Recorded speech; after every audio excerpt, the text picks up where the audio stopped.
Ba-ba-ba-ba-da-ba-ba. All right, I did that because some of you guys out there asked for an intro theme song, so there you go. Shibba-da-dip-dip-dip. All right. So the biggest movie news that came out this week was for Godzilla 2.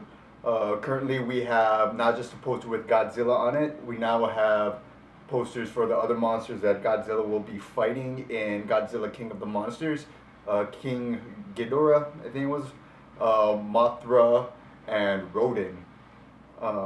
Yeah, personally, I liked Gigan, but and I kind of wanted Mechagodzilla to be in like one of them, but that's alright. Not a hardcore Godzilla fan, but I'm a pretty like I guess sizable one. I read a lot of the children's books when I was a kid.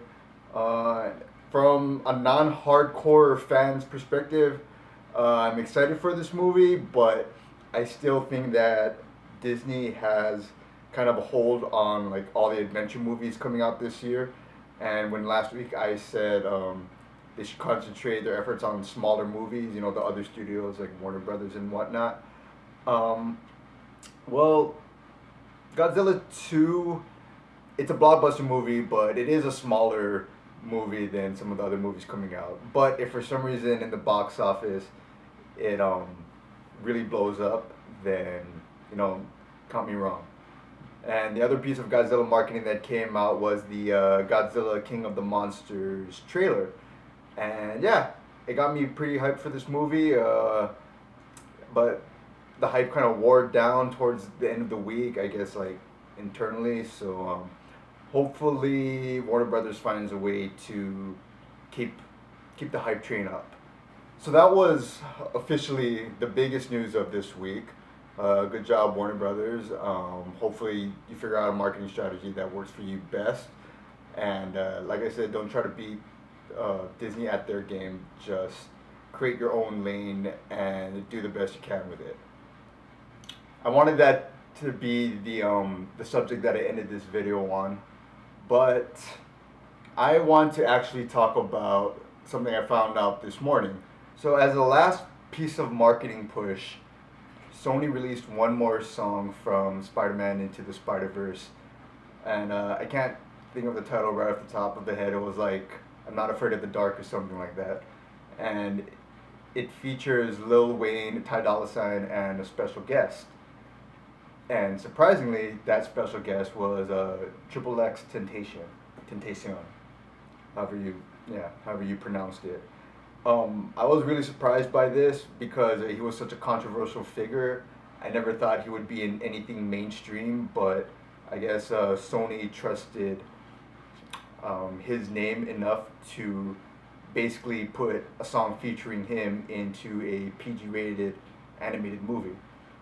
And what I'm seeing at the end of this year is all the soundtracks, even for the Grinch, because you see, with Disney, their family films, they have to concentrate on every part of it being family friendly, from who they hire to do the soundtrack, from how things look, from how things sound. You know, it's Disney, so even when things are kind of risky, they have to be within lines.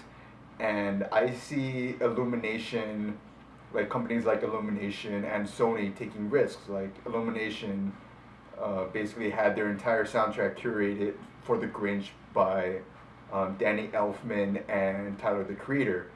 And if there's anybody that just like represents controversy, it's Tyler the Creator.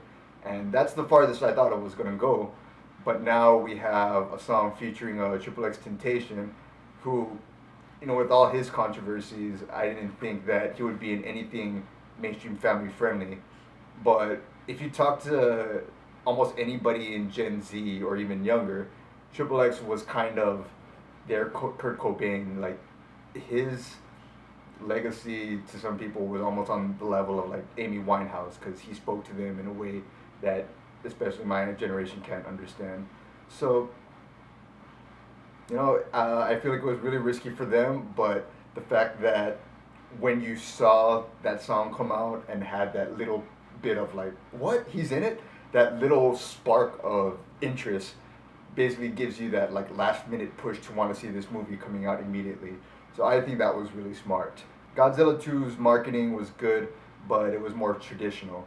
Whereas this Spider-Man movie, you hardly ever see, I guess, anything released for it right before a movie comes out. But the fact that they just dropped a song from the movie featuring, I guess, nobody thought would be in a mainstream movie, that's a good piece of, I would say, unconventional marketing that hopefully works on their part.